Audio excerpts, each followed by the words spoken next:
British Prime Minister David Cameron paid tribute to the victims of the Boston Marathon bombing on Tuesday in a visit to the site of the attack, saying Britain stood shoulder to shoulder with the United States against terrorism.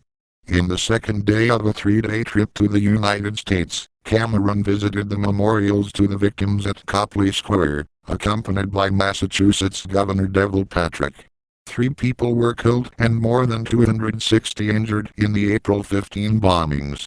Cameron made a special trip to Boston after meeting President Barack Obama in the White House on Monday to discuss the Syrian conflict and next month's G8 summit in Northern Ireland.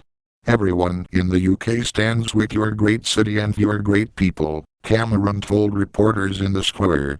"It was crucial to challenge the narrative of violent extremism," he added, which meant standing for the values that we believe in, such as freedom, democracy and diversity. "We know how important it is to stand up and say the terrorists will not win," the Prime Minister added. "We will never give in to terrorists." Ethnic Chechen brothers Tamerlan Tsarnaev, who died in a shootout with police, and Tzfokart Tsarnaev were suspected of setting off bombs at the marathon's finish line.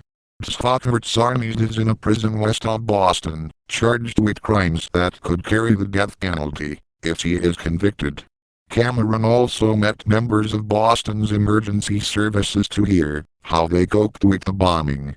The London Marathon took place 6 days after the attack and began with a 30-second silence for the victims. Many of the London runners wore black ribbons in memory of the dead. "I'm here to tell Bostonians that Londoners, like all Britons, stand shoulder to shoulder with them," Cameron told the London Evening Standard newspaper separately.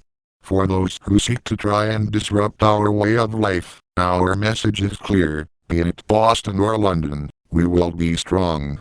After meeting Cameron on Monday, Obama thanked the London Marathon runners for dedicating the race to the Boston victims. On Monday, Cameron became the first British-serving Prime Minister to visit the FBI Operations Center in Washington, from where the hunt for the Boston bombers was conducted. Cameron, who was accompanied by the new chief of Britain's MI5 security service, has said he wants to see whether Britain can learn from Boston's experience. Cameron also visited the Massachusetts Institute of Technology on Tuesday, where he dropped into a robotics laboratory to hear about how such technology is being used for medical purposes.